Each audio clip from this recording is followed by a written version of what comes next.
Oke, selamat pagi. Iya.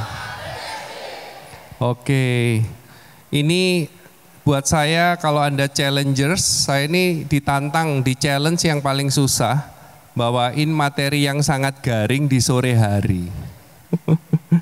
Ya, tapi saya berusaha lah ya untuk bisa menjelaskan secara simpel aja. Jadi kebetulan saya berangkat dari dunia usaha, kemudian suatu hari saya udah bosan berusaha, terus saya dapat hidayah, saya jadi dosen lagi gitu. Jadi saya balik jadi dosen sampai sekarang, tapi tetap usaha gitu.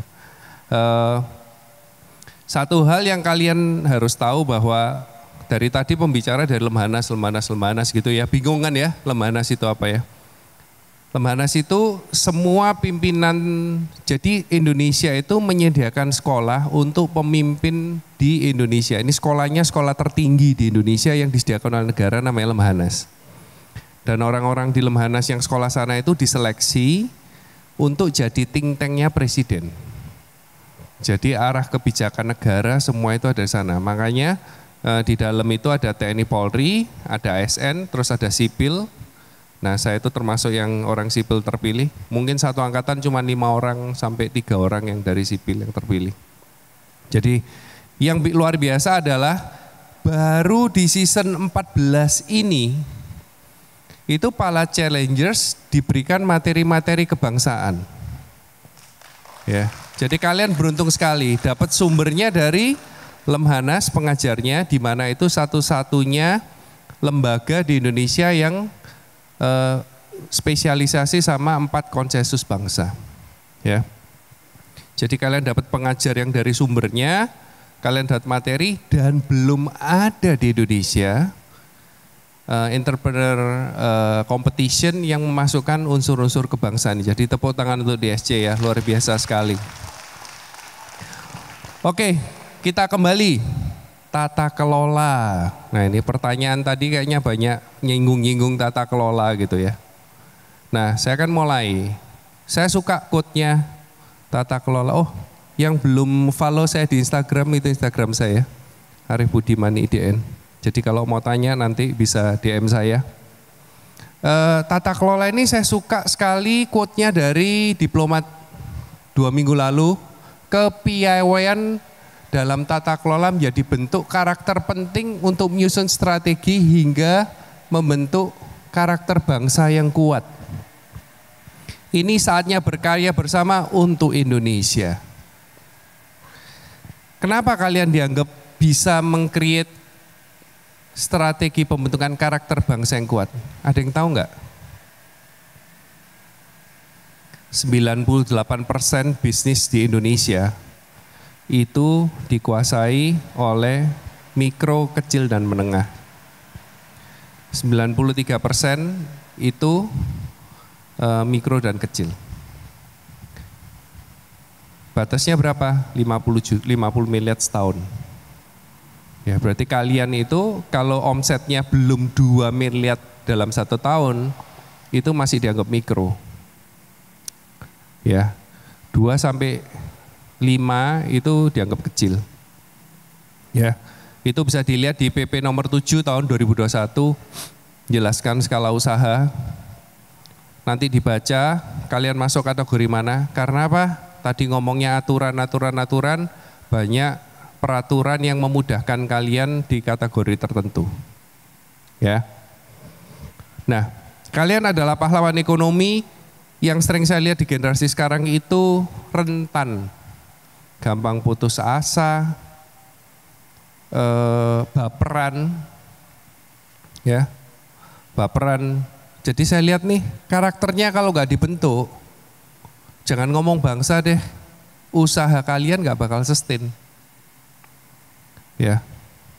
Jadi ini kenapa kita perlu adakan seperti ini, supaya kalian mengerti mengenai apa itu Indonesia, apa itu konsensus dasar bangsa Indonesia, kalian lebih berwawasan kebangsaan dan lebih cinta terhadap Indonesia untuk impact di Indonesia, dan kalian punya purpose yang lebih dalam berusaha. Purpose ini penting karena ini ada hubungannya sama tata kelola.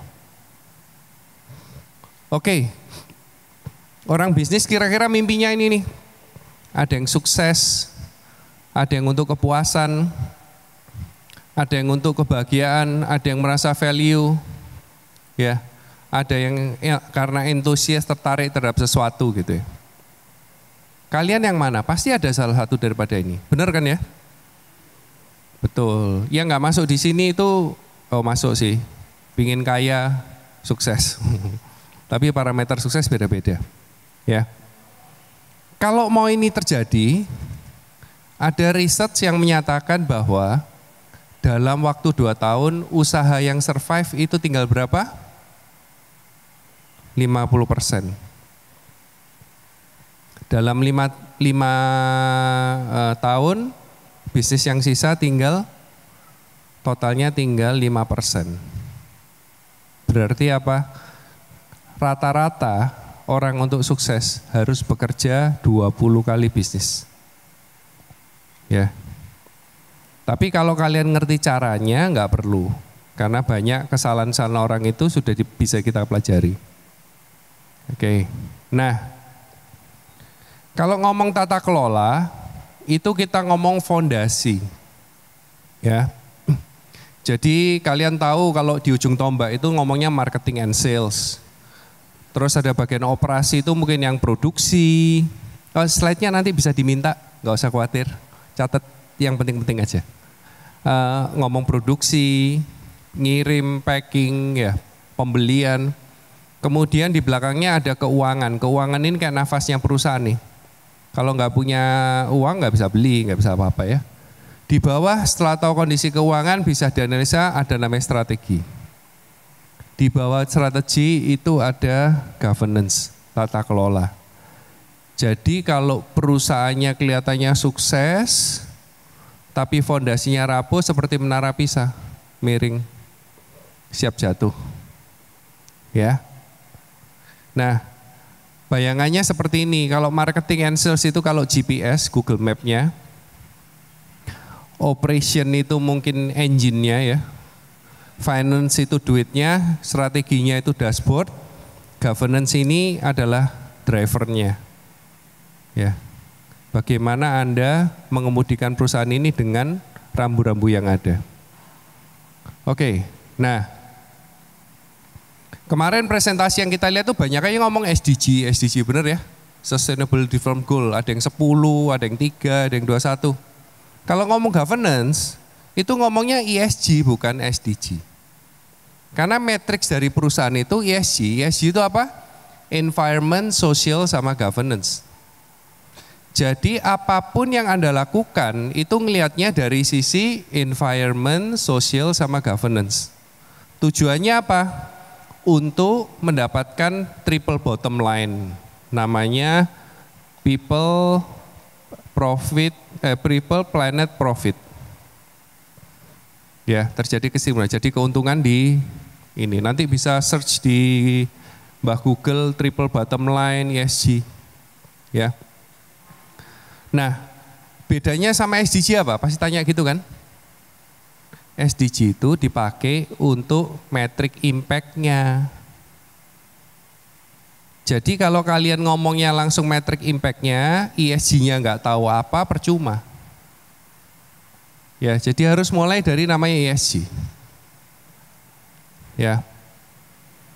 Sekalian peduli sama environment, sosialnya nggak diperhatiin, gaji buruhnya belum UMR, belum daftar BPJS, nggak ada gunanya juga. Ya, jadi lihat yang namanya ESG. Jadi tata kelola kita ngomongnya ESG, saya nggak ngomong SDG ya, ESG, Environment, Social, Governance. Nah, apa itu? Biasanya dilihat dari 3 sisi ini. Ini contoh-contohnya ya. Kalau ngomong environment biasanya ngomongnya energy usage efisiensi, climate change strategi, waste reduction, biodiversity loss, green gas emission, carbon footprints. Itu biasanya ngomong environment.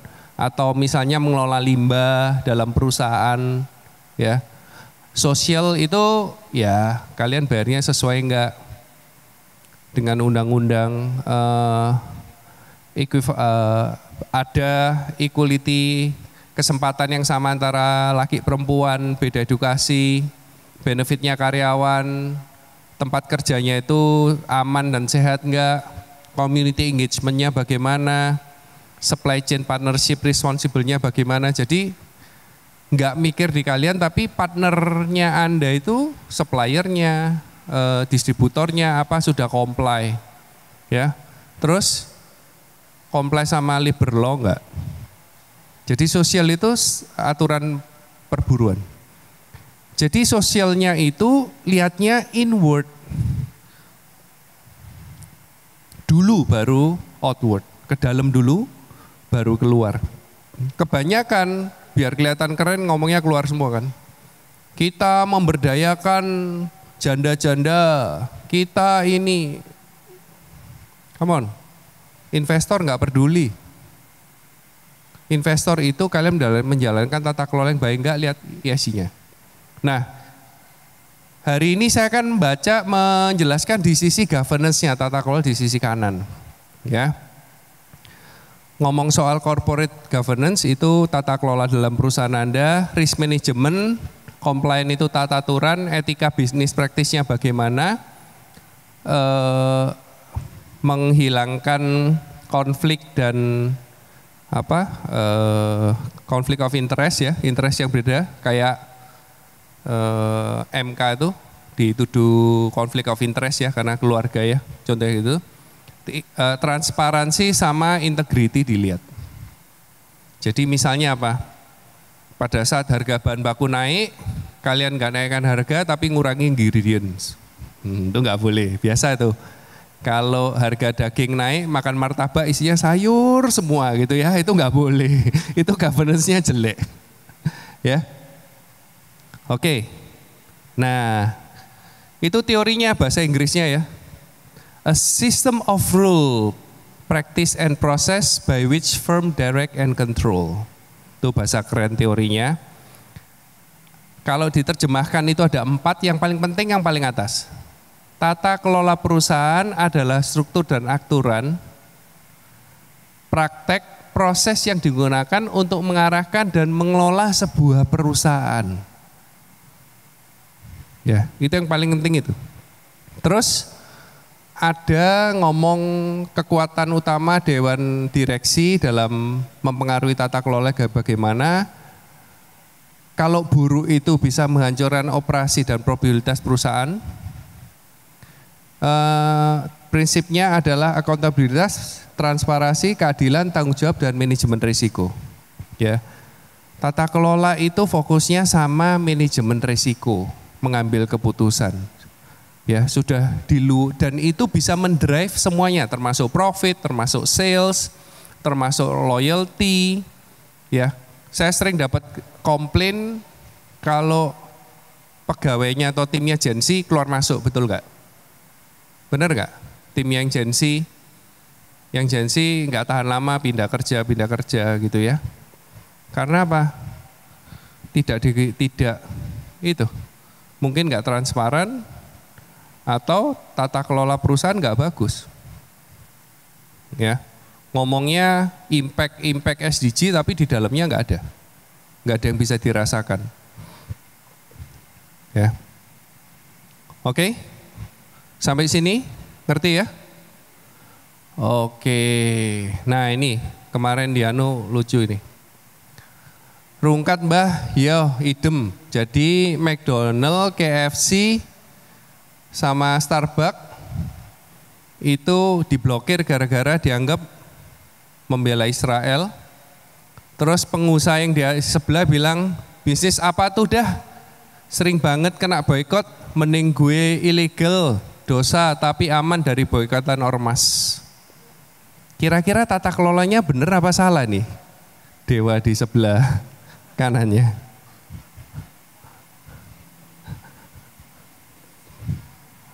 Hah? Salah. Kenapa salah? Ilegal. Oke. Challengers kalau mau sukses jangan takut sama keadaan. Bisnis Anda nggak legal, nggak comply, nggak ada investor masuk. Ya, Kalau mau grow-nya organically ya pelan-pelan kayak tanaman gitu ya. Kalau nggak mau kolaborasi. Jadi komentar Mas yang rambutnya botak itu governance-nya pasti jelek, ESG-nya jelek. Yang kanan ya ngeluh tapi tetap bisnis ya. Bisnis as usual, kita harus ngelola risiko. Kalau kali ini risikonya ormas, ya sudah. Nanti pasti ada jalan keluar. Contoh yang sekarang lagi beredar adalah masalah TikTok live. Bener kan? Tahu-tahu semalam dilarang. Banyak sekarang kehilangan pekerjaan, influencer kehilangan kerjaan, yang dulu bisnisnya lewat TikTok jadi nggak bisa gitu ya. Jadi banyak hal. Bisnis itu seperti itu, kita nggak bisa menebak. Ya, tapi kalau kalian punya tata kelola yang baik, kalian bisa mengendalikan risiko tersebut. Jadi itu penting sekali tata kelola. Nah, tata kelola saya bilang pentingnya adalah untuk manajemen risiko, kemudian mengambil keputusan yang tepat. Ya, nah ini dari beberapa tahun saya ngumpul-ngumpulkan kira-kira permasalahan-permasalahan yang terjadi di bisnis kalian. Kita bahas satu-satu ya, kalau bahas teori terus nanti pasti ngantuk, apalagi udah jam segini, gitu ya. Badan usaha, siapa yang pakai badan usaha di sini? Hampir semua, bagus. PT perorangan? Oke, PT tidak perorangan? Yang pakai CV? Oke, keresahannya beda-beda. Yang nggak berbadan hukum, mohon maaf, kesempatan kalian sangat kecil sekali zaman sekarang. Harus diputuskan badan hukumnya gimana. CV, PT perorangan, PT gabungan, ya. Ada PT yang beneran itu, yang bisa pakai notaris, nggak pakai NIB. Kalian tahu nggak bahwa pajak UMKM tahun 2024 itu sudah terakhir dihapus, yang 0,5%, tahu ya? Tahu, ya. Sehingga apa? Harus punya laporan keuangan yang tepat. Kalau PT 0,5% waktunya cuma 3 tahun, tahun keempat harus punya laporan keuangan. Ya. Ngiris, kalau usahanya makanan, mau ngurus BPOM atau kosmetik, nggak punya PT, CV nggak bisa. Ya. Mau hutang bank, kalau nggak punya pencatatan yang baik 2 tahun, ya nggak bisa. Jadi kendalanya seperti banyak. Ya, jangan takut bayar UMR. Karena perusahaan yang mikro dan kecil di dalam Undang-Undang Cipta Kerja boleh bayar di bawah UMR. Ya, jadi itu kalian perlu tahu aturan-aturan tersebut. Gimana taunya? Sering-sering ngumpul, sering-sering baca, sering-sering dengarkan gitu ya. Nah, kemudian kalau kita ngomong CV, PT, itu selalu ada namanya direktur dan komisaris. Kalian harus tahu, kebanyakan foundernya satu jadi direktur, co-founder satunya jadi komisaris. Atau yang kerjanya suami istri, suami yang kerja, istri jadi komisaris. Atau kalau uangnya sama orang tua, orang tuanya jadi komisaris, ya bapak lebih senior, bapak jadi komisaris saja gitu. Nah ini jadi masalah juga tata kelola. Masalahnya di mana? Masalahnya konflik of interest. Atau nggak bisa menempatkan posisi dengan baik. Saya kasih contoh, anaknya jadi direktur, bapaknya jadi komisaris. Bapaknya nggak bisa menempatkan apa dia mengontrol perusahaan, mengawasi, atau ngasih wejangan ke direkturnya sebagai orang tua. Ya, founder, co-founder, sama-sama co-founder, direction perusahaan, arah perusahaan nggak sama, tidak bisa menempatkan saya sebagai direktur atau saya sebagai pemegang saham. Jadi kalau mau tahu fungsinya direktur komisaris apa, baca undang-undang perseroan terbatas dijelaskan.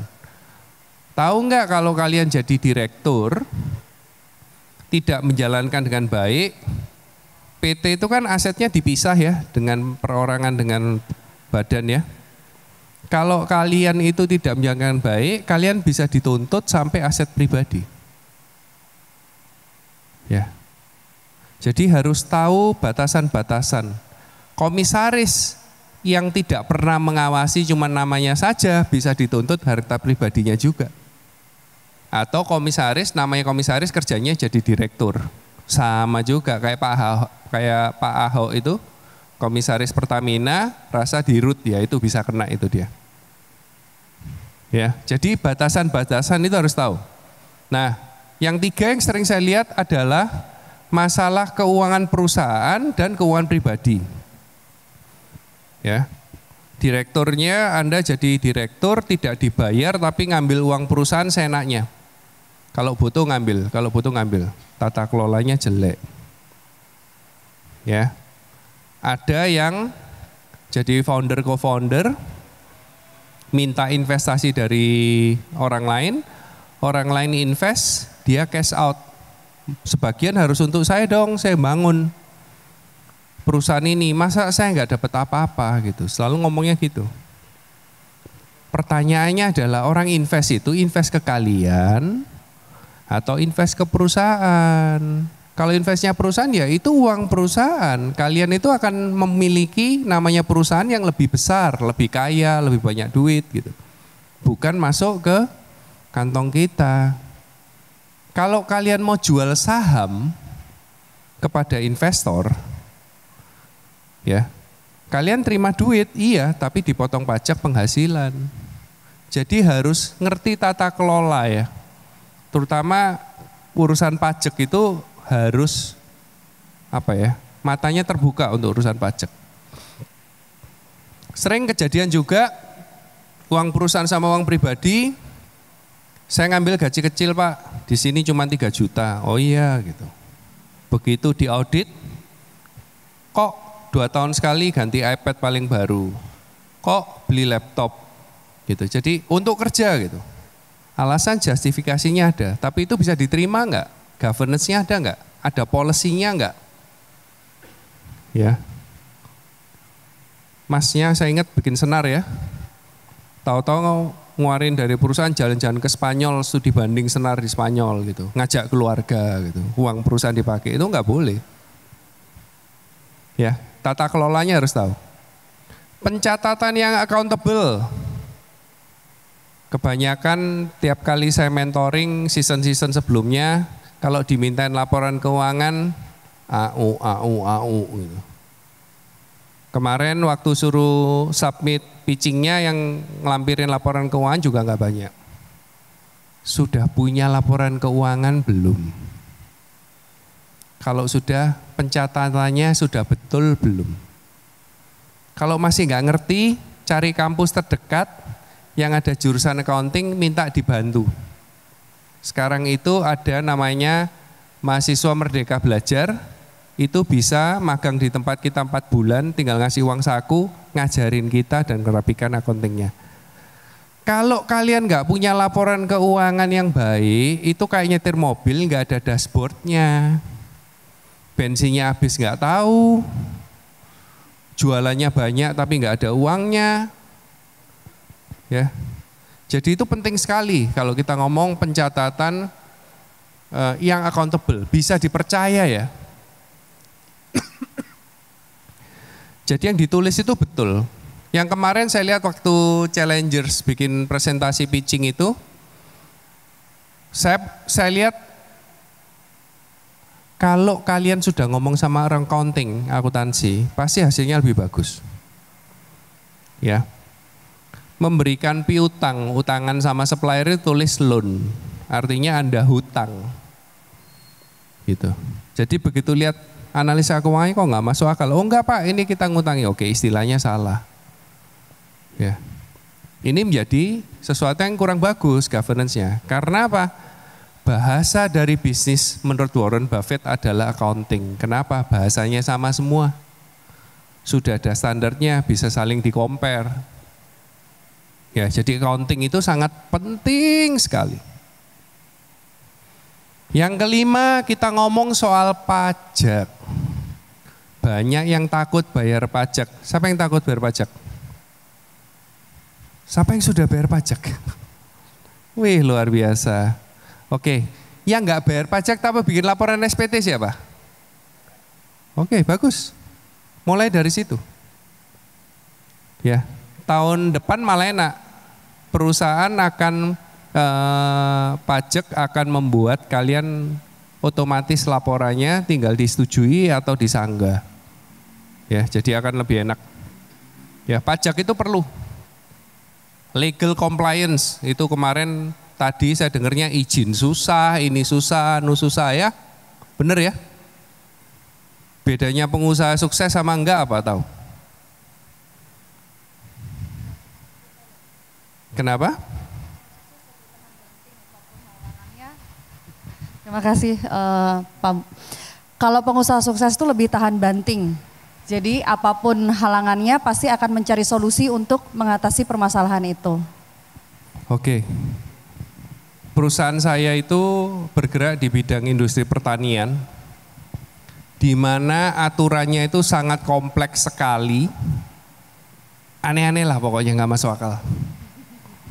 Belum masalah, ini baru ngomong mesinnya aja loh ya, belum pabriknya, yang limbah lah, sekarang ada namanya SL apa harus ngurus tiap 2 tahun IMB udah gak berlaku, ya harus ngurus TKDN.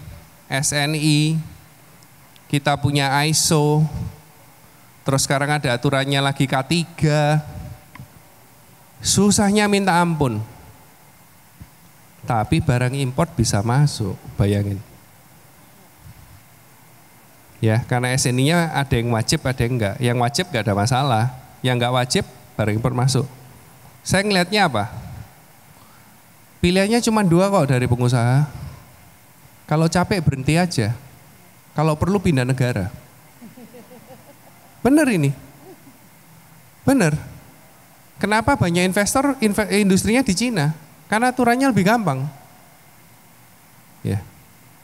Jadi ya apa? Saya cuma ngeliat pikiran positif. Ini berarti barrier of entry-nya tinggi. Kalau saya bisa sukses di sini, ya. Itu berarti orang lain mau masuk di industri ini punya uang pun susah. Ya. Dulu pabrik pertanian itu ada 5 di Indonesia, kita nomor 3. Sekarang setelah Krismon 98 kita nomor 1 dan tinggal 3. Jadi produk kita adalah produk alat pertanian pertama di Indonesia yang pakai produk halal. Bayangin. Kenapa? Karena kita merespon sama kebutuhan dari pengguna kita. Barang kita untuk produksi beras, berasnya dimakan, mau alat produksinya nggak halal gitu kan ya. Gitu. Jadi kita masuk, itu kita lihat sebagai advantage. Jangan pikir, waduh halal wajib biaya lagi. Enggak, jalan aja. Sama kayak tadi. Pak yang sarung namanya siapa Pak? Hah? Maulana, ngurus izin susah, telepon bupati, langsung izin keluar. Ya sudah, kalau saya telepon bupatinya, Bapak nggak ngasih izin, saya pindahin di tempat bupati sebelah. Oh, atau saya dukung bupati yang akan jadi yang mau dukung saya. Nah, udah gitu aja. Ya, pakai sosmed. Industri kecil nggak didukung pemerintah, nanti viral dikasih izin. Ya itu pengusaha.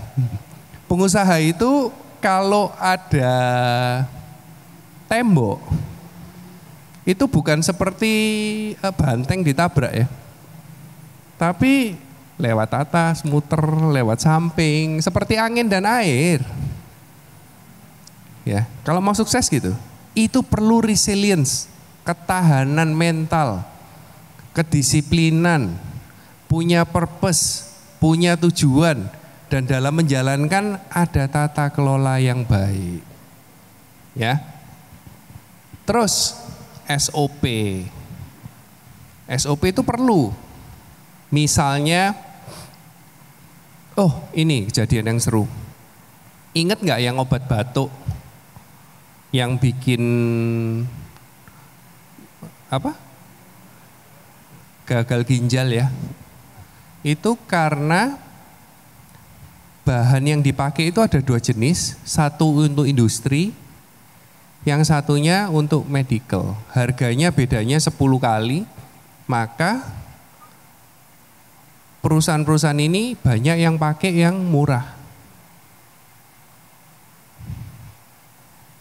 Saya tuh sampai kaget ada obat batuk yang dulu saya kecil minumnya itu kalau batuk. Mereknya udah terkenal, bisa kena kasus. Karena apa? Tata kelolanya nggak bagus, mikirnya jangka pendek.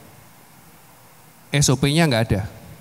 Jadi ini contoh ya, paling gampang adalah kalau SOP itu misalnya waktu kita sertifikasi halal. Nomor 1 dicek ingredients-nya. Dicek semua, ada yang bahan baku hewani enggak? Oh enggak ada, ada 5 item hewani. Oke, tolong yang hewani ini dikonfirm surat dari supplier bahwa tidak berasal dari babi. Yang 3 ngasih, yang 2 enggak, yang 2 kita ganti, kita substitusi. Karena kejadian ini kita menerapkan SOP tiap kali pembelian bahan, kita tanyakan apa ada sumber dari hewani, kalau ada hewani harus ada yang bawahnya itu mengandung babi enggak. Jadi SOP itu ya untuk meminimalisir risiko tadi terjadi. Kenapa SOP penting? Kalau ada SOP-nya semua bisa melakukan. Kalau enggak kita harus jadi entrepreneur, sibuk ngurusi terus ngawasi. Ini gimana ngeceki satu-satu. Ya jadi kalau mau punya waktu untuk mikirin yang lain, tata kelola dalamnya itu ada SOP. Nah yang lain adalah yang sering terjadi brand promise. Brand promise-nya enggak cocok sama produknya. Ya.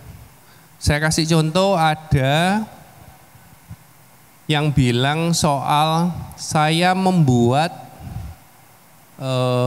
produk-produk untuk healing healing hatinya pengguna saya, terutama wanita-wanita yang Gen Z yang rentan, katanya baperan itu. Bagus brand promise-nya. Oke, produknya apa?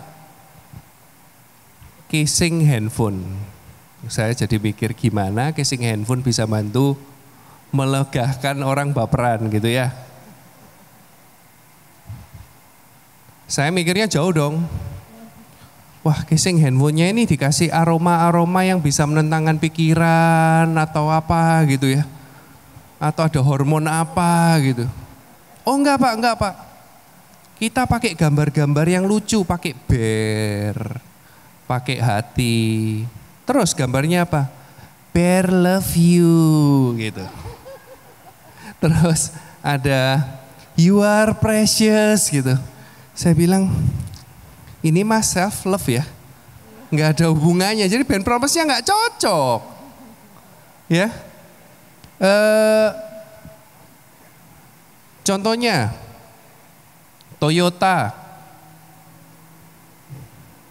menjanjikan bahwa produk ini adalah produk paling tangguh di medan-medan yang susah gitu ya. Terus ada defek di dalam mobil itu, defek produksi. Kalian tarik atau kalian biarin? Hah? Yang tarik angkat tangan. Yang dibiarin sambil didoain gak kejadian. Nah, kalau ditarik biayanya besar loh. Direktur finance, Pak jangan ditarik Pak, kalau tarik rugi nih kita, untung 2 tahun habis buat narik produk ini. Oke, sekarang yang masih mau narik tolong angkat tangan. Lebih sedikit ya. Oke. Itu yang saya bilang, governance. Bagaimana Anda menerapkan sebuah brand promise, gimana Anda menerapkan sebuah value dari perusahaan, gimana kalian menerapkan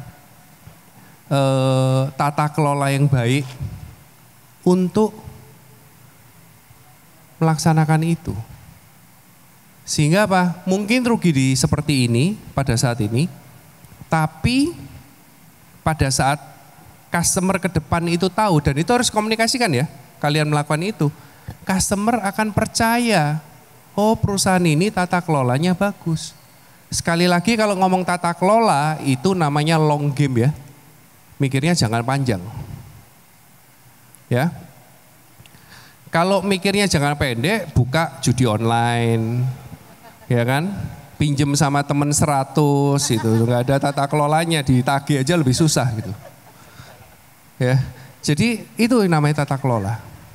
Ya, nah seringkali teman-teman itu juga bingung antara profit sama cash, betul ya?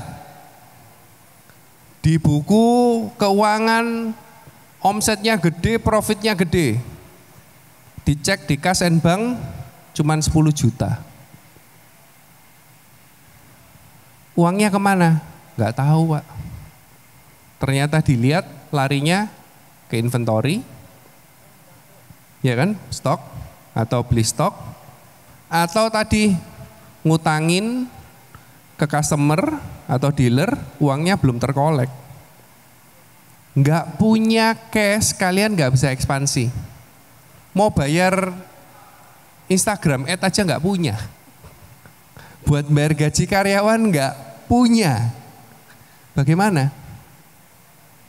Ya, jadi profitability, cash itu harus dilihat, jangan lihat profitability juga. Dan itu biasanya perusahaan besar punya rasio-rasio tertentu yang harus dipertahankan. Nilai inventory itu harus berapa, cash itu harus berapa, punya aturan kepada dealer itu tidak boleh beli 30 hari, kalau 30 hari gak dikasih barang dan lain-lain. Ya, saya mau kembali ke ceritanya Toyota tadi. Jadi di Fukushima itu ada reaktor nuklir, tahu ya? Yang sempat, yang masuk di Netflix, yang bocor dibuang ke, bulan lalu, airnya dibuang ke laut itu ya. Waktu terjadi gempa di sana ada pabriknya Toyota, Nissan, sama Honda. Waktu terjadi gempa itu, pabriknya sama yang sudah jadi, barang jadi, itu terendam, katanya ada total 3 pabrik itu 24.000 mobil. Apa yang dilakukan oleh 3 pabrik tersebut? Honda, Toyota, sama Nissan.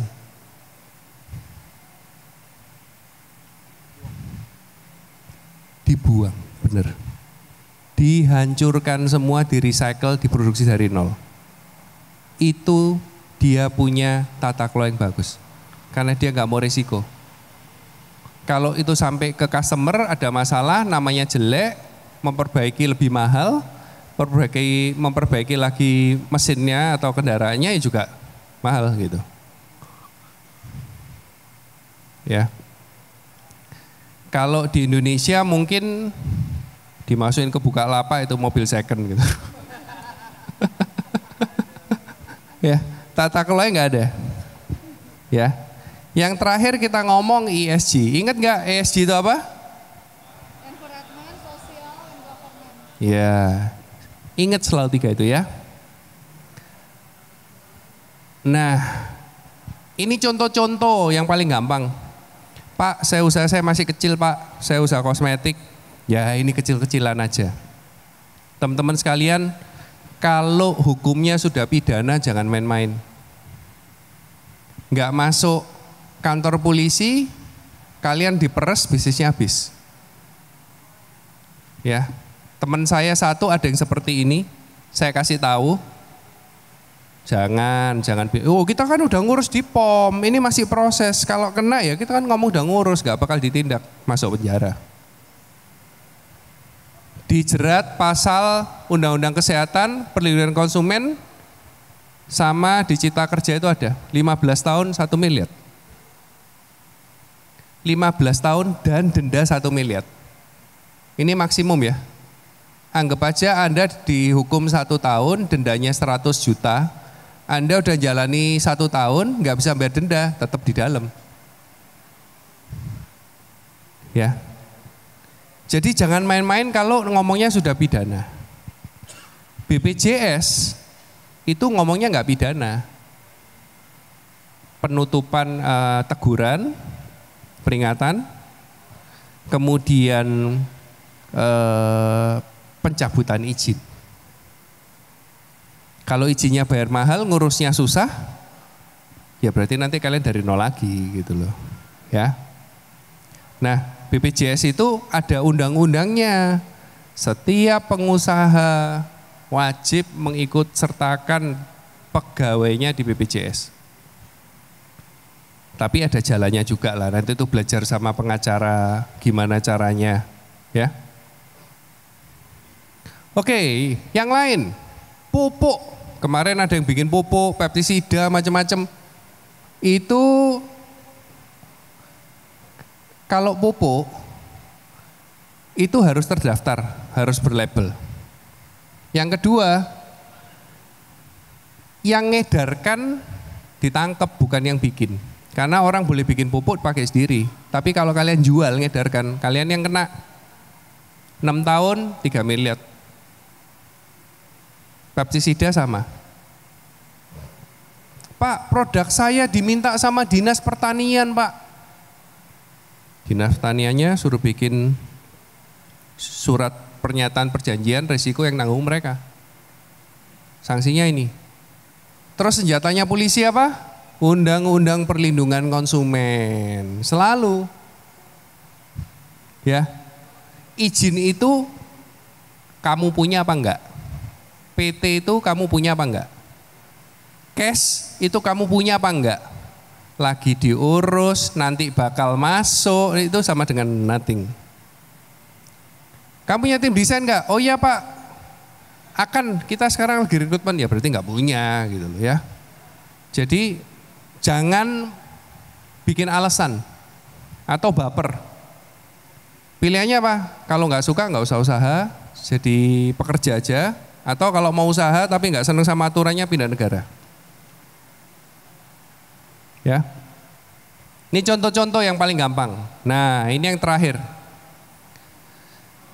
Kalau ngomong tata kelola itu harus ngomong itu kuncinya di komunikasi. Dikomunikasikan dengan co-founder, stakeholder. Ya, stakeholder kalau dalam itu siapa?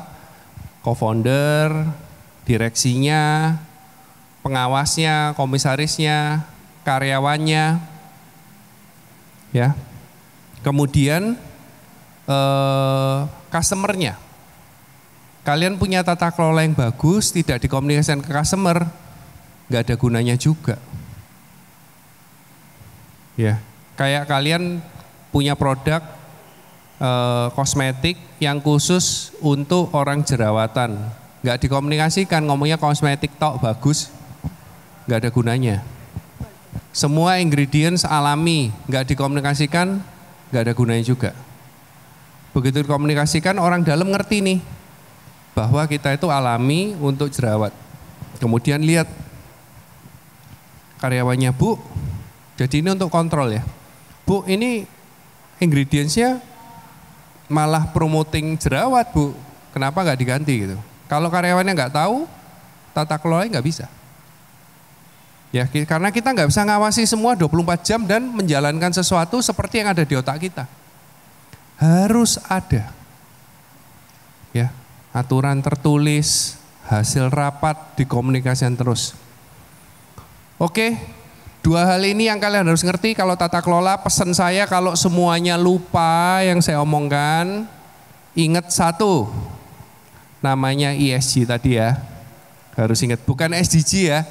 ESG, karena kalian ngomong SDG-nya equal opportunity, kita tanya ESG-nya yang aturanmu ngomong equal opportunity-nya di mana?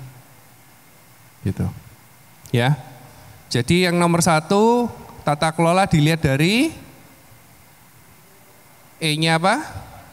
Environment, S-nya, Sosial, G-nya, governance. Sosialnya itu dilihat dari mana dulu? Internal dulu, baru yang luar ya. Nah, ini yang terakhir. Kalau ngomong tata kelola komunikasi, formulanya cuma 2. SNI dan ISO. Siapa yang tahu SNI? Yes. Standar Nasional Indonesia, salah. ISO? Manajemen Mutu International Standard Organization, salah juga. Ini SNI dan ISO versi saya. SNI-nya itu apa? Sudah nanya istri belum? Jadi harus dikomunikasikan. Ya. Maksudnya apa? Ngomong sama istri. Kan banyak yang kerja suami istri kan? Sama partnernya, co-foundernya istri, suaminya. Sudah nanya istri belum? Sudah dikomunikasikan belum? Sama stakeholdernya sudah dikomunikasikan belum? Sama employee-nya sudah dikomunikasikan belum? Kadang-kadang yang dipikirkan kita bagus, tim kita merasa nggak ada gunanya. Ya, contohnya di perusahaan saya, kamu kerjanya bagus, saya kasih bonus. Yang muda-muda Pak, kita nggak mau bonus banyak-banyak Pak, kita mau healing. Jadi diajak jalan-jalan malah lebih seneng gitu. Makanya perlu dikomunikasikan. Ingat ya, SNI-nya apa? Sudah nanya istri. ISO-nya tahu apa? Istri sudah oke. Jadi disetujui bersama. Ya, dia ditanyakan, semuanya setuju. Ada namanya tadi, kalau ceramahnya bapak-bapak dan ibu sebelumnya itu adalah gotong royong musyawarah. Jadi ada musyawarah dan mufakat. Komunikasikan, musyawarah, mufakat. Nanti itu governance atau tata kelolanya akan terjadi. Oke, untuk menutup itu, ingat ini pesan saya, sukses itu hanya dengan desain, nggak bisa kebetulan, ya. Jadi kalau mau sukses harus didesain. Kita mulai dari mana? Dari tata kelola kita.